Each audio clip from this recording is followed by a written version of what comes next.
8:30. Really good to be with you. We're back live on the Facebook page. You can get involved, leave us a message, and we'll read some of those out through the show. Tom, Fraser and Gordon in the studio, and we are joined by Pembrokeshire cricketer Richard Harris, who is back from captaining the Wales over 60s cricket side at the World Cup in Chennai. That was in February and March, and he's with us to tell us all about it. Richard, good evening. How are you? I'm good, thank you, Tom. Really good to have your company. That's all right. My brother's called Tom, so I'm used to that. Get it from my mum and dad all the time. It's really good to have you with us. It must have been some experience. The team came sixth in the competition, but the whole experience of leading the team out to India, how was it? Yeah, it's a great experience. Playing in India is, I think, somewhere any cricketer would want to play. They're so fanatical about it. You know, the whole experience. I mean, it's an experience just to go to India to sort of see the way that life goes on there. It's a fantastic place, and the cricket was brilliant. You know, we had a few challenges, especially before the tournament or just as the tournament started. We lost two players in the couple of weeks leading up to go in through a broken collarbone and a little bit of a heart issue. Oh, wow.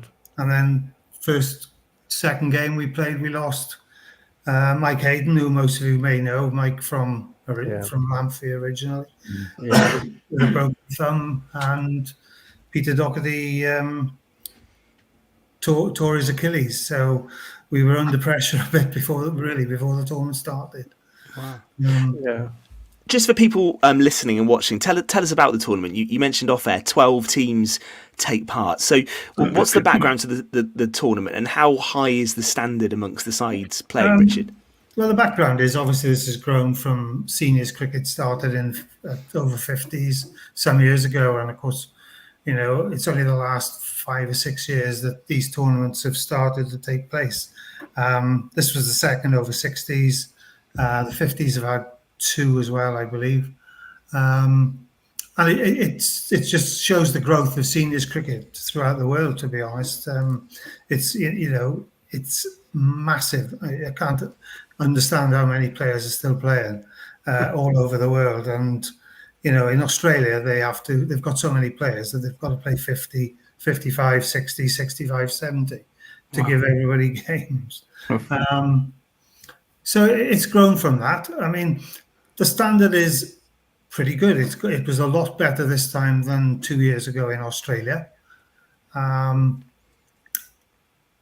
You've got a lot more players being attracted to it now. You're starting to see some ex-first class cricketers make their way through, you know, to the 50s and 60s. And you know, the standard of fitness of people is getting better and better all the time. Yeah. Okay. Let's go to the guys in the studio. Someone who I reckon's got his eye on a place in the squad in 20 years' time. Fraser Watson. Yeah, a little way to go yet. Rich, nice to speak to you again. And look, to state the blindly obvious, Richard, conditions in India couldn't be more contrasted than the cricket conditions we get at Pembrokeshire, especially what we might face this month, come April the 28th when the season starts. But as a team, how do you prepare for the stark contrasting conditions you're going to get out there? And also, as captain, did you have a say in selection? And if so, I'm interested whether you pick according to the venue. In that, obviously, going to India, would you have taken more spinners as opposed to seamers? Yeah, it was difficult being parachuted in February. You know what it's like here. The wickets themselves, you know what it's like here. They're green and they seem over there. They're just like rolled concrete. That's it. You know, it's incredible. Regarding the team, I and a few others. Mike Hayden was my vice captain, and then we had two others from outside of the squad. We picked the squad amongst us, and obviously that was based on performance. You know, through the summer season and previous seasons. And regarding preparing for it, I mean, we practiced hard all the way through the winter. We assumed that the wickets would turn, actually, they didn't turn a huge amount. They bounced. Yeah, right. Oh, It no. was quite startling, really, in as much as we went out there I went out there basically with a plan of bowling myself and 4 or 5 spinners, and a couple of others coming in. But it didn't pan out that way. I'm actually surprised to hear that. But another Pembrokeshire person out there with you, of course, teammate yours at St. Ishmael's, actually, Stuart Carpenter, good competitor, played against him a couple of times in the last couple of years, and there was a special knock for him out there, wasn't there? Brilliant. He scored 200s out there.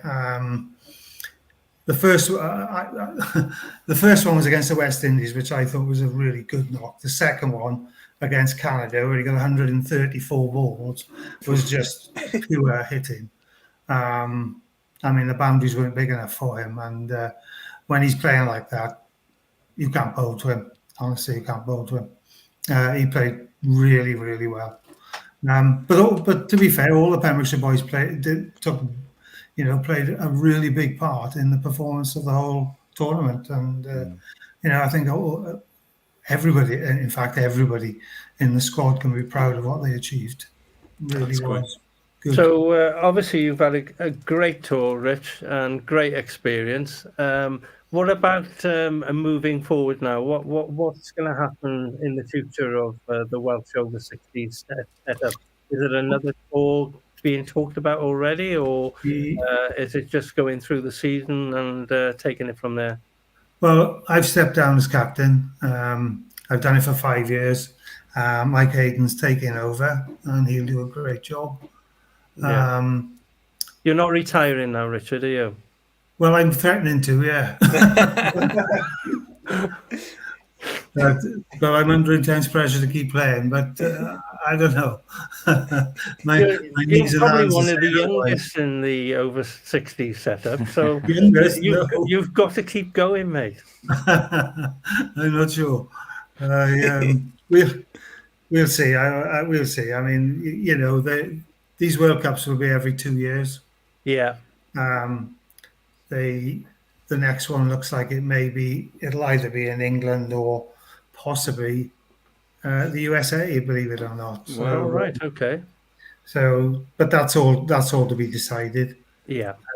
Obviously, we've got the normal season starting. The first fixture, which it won't be, is supposed to be the 23rd of April. Yeah. Have you got flippers and snorkel? Oh, yeah. I'm not taking much notice of it at the moment because that's terrible, mate, isn't it? No. Yeah. No. What about going into the tournament? Would you have been happy with a 6th spot finish, Richard, for the Wales side? Yeah, we would have, and like I said to you before, the standard is improving all the time. We finished in 5th place in the first tournament, 6th this time. So we were in the 5th and 6th place playoff against the West Indies, who we'd beaten a couple of days before. But to be honest, I think it was a step too far because that was our 9th game in 15 days. That's a lot, isn't it? Wow. Yeah. And they're 45 over games, aren't they, as well? 45 overs. Yeah. Bear in mind, there was 95 degrees every day. Oh, really? Yeah. It was really hard. Yeah. I'm amazed we kept going so well.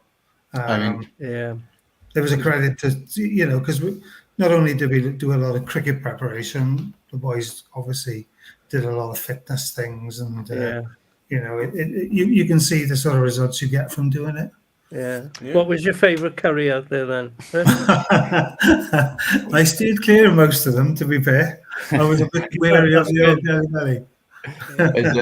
As well as the exploits on the cricket field, Rich, what the listeners really want to hear about is how Wales over 60s upset the Chennai Super Kings IPL team. Tell us a little bit about that story. Yeah.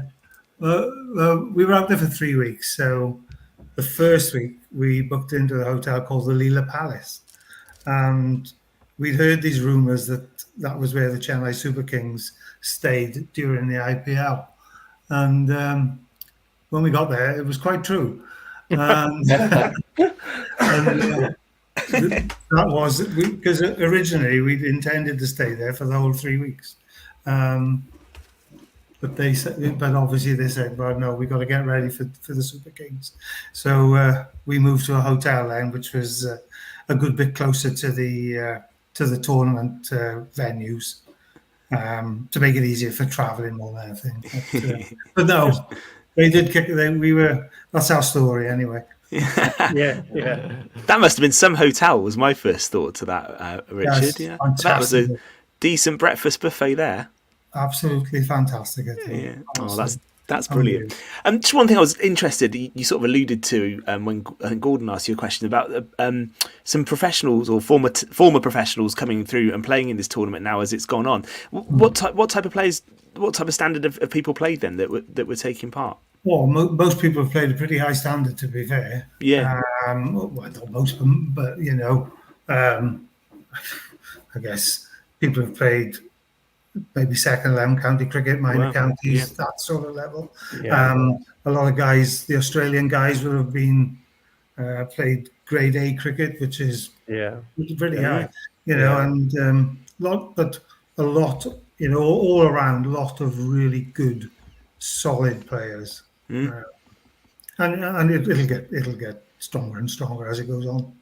Yeah, absolutely. Well, listen, it's great to hear from you, Richard, about that. It must have been a brilliant experience. Of course, there was a test series going on as well, wasn't there, in India around about the same time? What about the crowds? Because you said the reaction was really good. They love their cricket in India. Did you get many people coming along to watch the games?